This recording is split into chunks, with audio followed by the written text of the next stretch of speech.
What is going on, guys and girls? It is Ghost Robo, and Next Gen is finally here today, taking the form of, yes, you guessed it, the Microsoft Xbox One. Their foray into the new era of gaming is all within this large green box, and we're about to unbox it, find out what's inside, and see how it all works. It's been really incredible to finally have Next Gen be here. It's been super exciting to play with the PlayStation 4, and it's so cool that 1 week later, we get this guy. I don't think that's happened since the PlayStation 3 and the original Wii, that two consoles have launched so close to each other, and I find this time to be even more exciting just because the wait has been so long, and these are two huge juggernauts just duking it out. We're going to set this guy down and open it up. I'm going to get right to the good stuff, which is the console itself. I know that is what most people want to see. Of course, you have your pamphlets and brochures and a 14-day Xbox Live trial to get you going with your multiplayer gameplay. But we're going to take out the top layer of all the accessories and plugs and whatnot and show you guys the main attraction of this entire package, which is the Xbox One console itself. Now, the Xbox One is a very industrially designed, large box. It looks futuristic in the sense that it's big, black, and very boxy. There goes the box as well. But now, we will unveil the console. This is the main attraction and what all of us have been waiting so long to see. I'll lift it up for you guys, and you can see we've got half of it glossy and half of it more in a matte plastic style. It is very, very large. It's deep. That's the surprising thing. This thing is not only large in terms of its length, but it is a very deep system. You can see that it has a lot of depth to it, and I have a 360 here to compare it with this, which I'll grab right now, and you can see that if we look at these, the Xbox One is significantly longer, and I believe significantly deeper. If I can stand them both vertically here, you'll notice that, yes,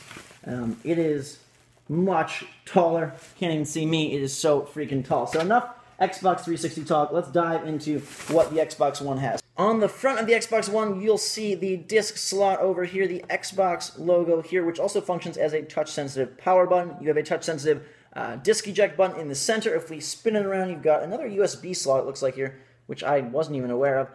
And then on the back, the big heavy guy, turn it all the way around for you. There's HDMI in, HDMI out, power slot on this far side, two USB ports, an SPDIF port, an Ethernet port, an IR port, and interestingly enough, you're able to plug your cable box or TV receiver into this guy and run television through it so that you can take sort of control over the TV and do picture-in-picture and switching and all that good stuff that the Xbox One has to offer. I'm pretty impressed with how the console looks in person. While it is large and heavy, I think this will look very nice in your entertainment center. It looks better in person than I was hoping for and expecting. It is really big, but I think it still will look pretty darn nice in your entertainment center. The two-toned sort of styling of it does come across pretty well. I like the little bit of grading on the top. It also makes a good instrument. Let's set this right here for now and dive into the next most important part of this thing, which is, for me at least, the controller. I think that Microsoft has designed a really nice controller here. It's smaller than the Xbox 360 controller, and again, I brought one for comparison, but the triggers feel oh so nice. The Xbox One controller basically is just a cousin of the Xbox 360 controller. If you look at them right off the bat, you can tell they're very similar, this one being a little bit smaller, but with improved features. So not only do you have better buttons and a better D-pad, but you have grippier sticks. Now, the sticks are a little bit smaller, which is sort of strange. I have small hands, and I still feel like they're small, but they've reduced the dead zone, and the sticks are still very, very good. On the top and back, you have the bumpers, which are a little bit chunkier now, and the triggers, which are definitely more form-fitting and feel great. They have a little bit of, it's not force feedback, but some sort of feedback on the triggers that is evident in things like Forza 5, a little bit of rumble action inside of there, and they just feel perfect. They fit your fingers really well. I could see someone with bigger hands having a little bit of an issue just because the triggers, they are more form-fitting, and they are more, I guess, top-heavy towards the bumpers, and so the gap between them seems to be not very great. Now, on the front end of the controller, you do have your clickable guide button up here that takes on a silver tone, and you have your basically options and menu button. I believe, I don't know what they're calling them, but there's one with 3 lines and one with 2 squares. So it's start and select to me, it's share and options to PlayStation 4, and menu and something to the Xbox One. Now, there is no charge cable built into the system because you have a battery pack. It's a bigger battery pack than the Xbox 360 controller, as you can see, but it allows for a more flush back to the controller. You'll still need 2 AA's though to get this guy going. I've brought a PlayStation 4 controller in for comparison. As you can see, the DualShock 4 is eerily similar to the Xbox One. They did a lot to make it kind of more along the lines of the Xbox 360, now the Xbox One controller, but there are still differences. This guy has offset sticks, this guy has bigger sticks, this guy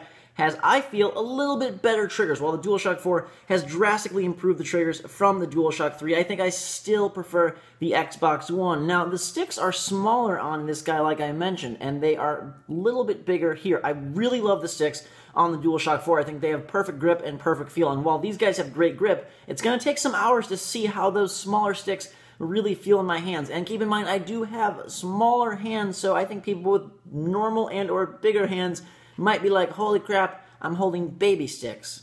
Of course, the buttons feel great. The D-pad is much improved. Remember when they had that spinny thing? That was just, I don't know. I never thought the Xbox 360 controller had a good D-pad, and here it is much, much better. So you can't really go wrong with either controller. I think they might have some slight advantages and disadvantages over each other, but the Xbox One definitely has the triggers to win the game. Now, possibly the most divisive part of the Xbox One is the Kinect 2.0. They bumped the price to $500, making it $100 more than their competition, and part of the reason is because of this guy here. It is a much more efficient Kinect that has much better recognition of both vocal commands and fingers, heartbeats, all that sort of stuff. I've heard nothing but good things about the Kinect. Whether you use it in your gameplay or not is totally up to you, but from a system interface control level, I think it does have some benefit. The fact that you can seamlessly and quickly go through the menus, call out commands, that seems pretty cool. So as we take off the little cellophane sticky stuff here, you'll notice that it has a much more rectangular, and again, industrial design than the Kinect 1. There's a lot more just flat plastic as opposed to glossy, curved plastic, I guess. But it looks like it would just fit better amongst Blu-ray players or other electronic equipment, and it definitely matches the Xbox One really well. Now, the other stuff inside this box is the cables, and interestingly enough, Microsoft has decided to throw a headset in here. Now, they weren't initially planning on doing that, if I can find it here, but they decided to go with one. Sony included a headset, and so Microsoft said, hey, we will as well, and it's very reminiscent of the Xbox 360 headset over-ear with a mic that flips in and out. Of course, your connector, which I will show you guys, it's quite large, that plugs into the bottom of the controller here.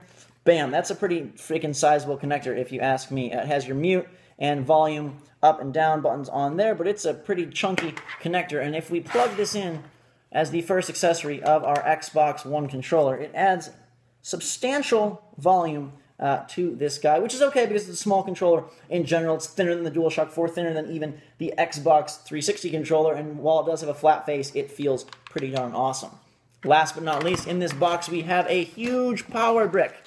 The power brick is interesting because the PlayStation 4 doesn't have one, but here you do have another rectangle to match your other two rectangles connect in the system itself, which is no big deal. Like, you set it up once, and I don't think anyone cares after that. You can complain that maybe it's not as efficient as with power, or not as, you know, nicely designed inside, but who cares? It's a freaking power cable. There is the actual wall connector, and then at the very bottom of the pack, we have our HDMI cord. Thank God these systems include HDMI cords. I mean, they have to because that's the only port that they have, but hey, they really, it's nice to finally be in a fully complete HD era. Now we're going to boot the thing up and see how it sounds. Let me plug it in and we will check that out. Alright, so we have the console totally plugged in. Power is ready.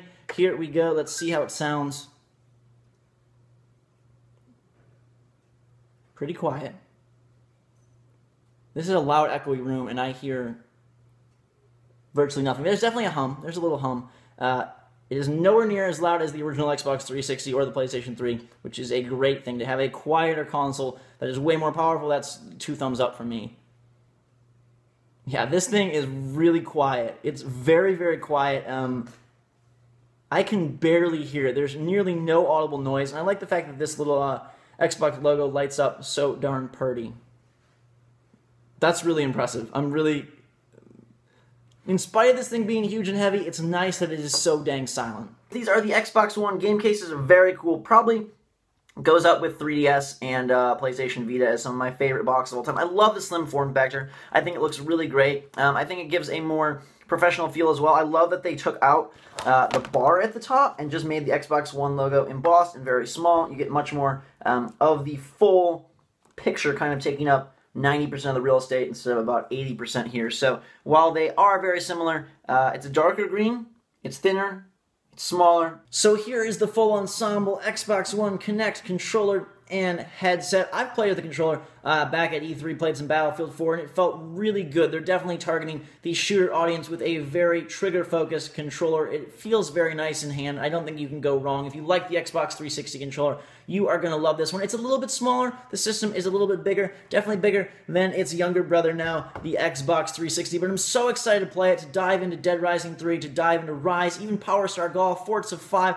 a bunch of pretty cool launch titles that should be really fun to check out, and I hope you guys will check them out, as well as all the system features with me. The next generation of gaming from Microsoft has arrived, and I couldn't be more excited. If you guys are pumped for Xbox One, smash that like button, add your favorites, let me know what you want me to show you. Follow me on Twitter if you want instant updates on what videos are coming and when they're coming at you, twitter.com/GhostRobo. Subscribe to me here on YouTube and I'll bring you the best Xbox One coverage you could possibly want. All the games, all the information, best of, top 5, what you need to know if you are going to be purchasing an Xbox One, and also help you decide which console is right for you. So stay tuned for that. Hope you guys enjoyed this video. It's here. Both consoles are here. Now it's time to play them and enjoy. Let me know in the comments below what you think of the Xbox One, and also if you're planning on getting an Xbox One or a PlayStation 4. Curious to see which way you guys lean on that one. Until next time, everybody, fantastic day. Thanks so much for watching again. Let's go enjoy next gen and drink some hot chocolate, because until next time, guys and girls,